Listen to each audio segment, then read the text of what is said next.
میرے مولا کی آنکھیں ہوتی ہیں، وہ آنکھیں کہ جس میں سفین سے میرے مولا نے صرف دیکھ کے کئی بار سواروں کو گرا دیا تھا۔ فوج یزید جانتی ہے علی کا بیٹا ہے، اگر جلال میں آ گیا تو یہ ہمیں دیکھ کے بھی تہس نہس کر دے گا، اس لیے تمام در تیر انداز چشمان عباس کے اوپر ہدف لگائے ہوتے ہیں۔ ایک تیر میرے مولا عباس کی آنکھ میں آ کے لگتا ہے، اس تیر کے بعد میرے مولا کا ایک ظالم پیچھے سے آ کر ایک شانہ کرم کرتا ہے۔ جیسے ہی شانہ کرم کرتا ہے، تاریخ میں ایک بڑا ہی عمدہ شعر لکھا جس نے تاریخ رقم کی، تو اس شعر پہ کئی بار معجزات بھی ہوئے۔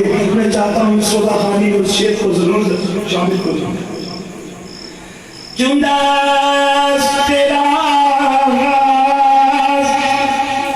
دستے راز جو دستے راز جدا شو سے بہ کرے عباس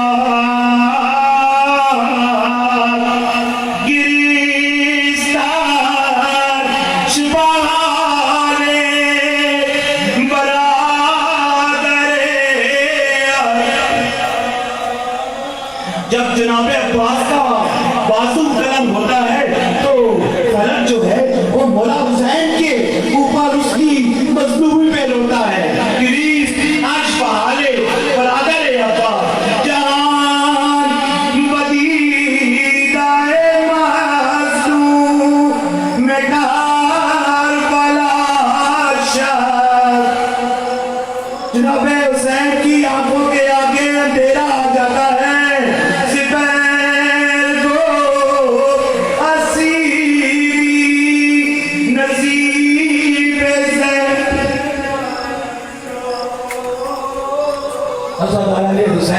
مولا عباس کو اس حالت میں جب میرے مولا حسین دیکھتے ہیں، اپنی سواری پہ بیٹھتے ہیں، اپنے گھوڑے پہ بیٹھتے ہیں اور اس انداز سے کربلا کی طرف مقتل کی طرف آتے ہیں کہ فوج یزید یہ سمجھ جاتی ہے کہ حسین نے نہیں علی نے حملہ کر دیا ہے، سارے دور دور بھاگ جاتے ہیں۔ میرے مولا حسین اپنے بھائی کی لاش پہ آتے ہیں، اپنے بھائی کے جسد خاکی پہ آتے ہیں، ان کے پاس پہنچتے ہیں۔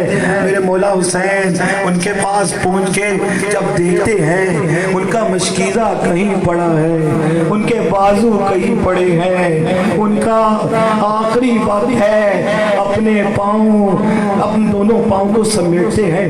جناب عباس کہتے ہیں مولا میرے دونوں پاؤں کو سمیٹیں۔ مولا حسین کہتے ہیں عباس کیا کہنا چاہتے ہو؟ کہتے ہیں کہ میرے سامنے میری دادی زہرا سلام اللہ علیہا کھڑی ہیں، میں چاہتا ہوں ان کے استقبال کے لیے اٹھوں۔ بھیا میرے دونوں ہاتھ قلم ہیں، میں اپنے ان کے استقبال کے لیے نہیں اٹھ سکتا۔ اور مولا حسین ان کے دونوں پاؤں اکٹھے کرتے ہیں، ایک مرتبہ ان کے لبوں کے پاس اپنے کان کو لے کے جاتے ہیں۔ مولا عباس کو کہتے ہیں بھائی ایک بار مجھے بھائی کہہ دو، ساری زندگی تم نے مجھے آقا کہا ہے۔ مولا عباس ان کو آخری بار آقا کے بعد بھائی کہتے ہیں، اور اسی طرح ان کی روح قفس انتری سے پرواز کرتی ہے۔ مولا حسین دشت کربلا میں اپنے بھائی کی طرف دیکھ کے ایک فریاد کرتے ہیں، اے علمدار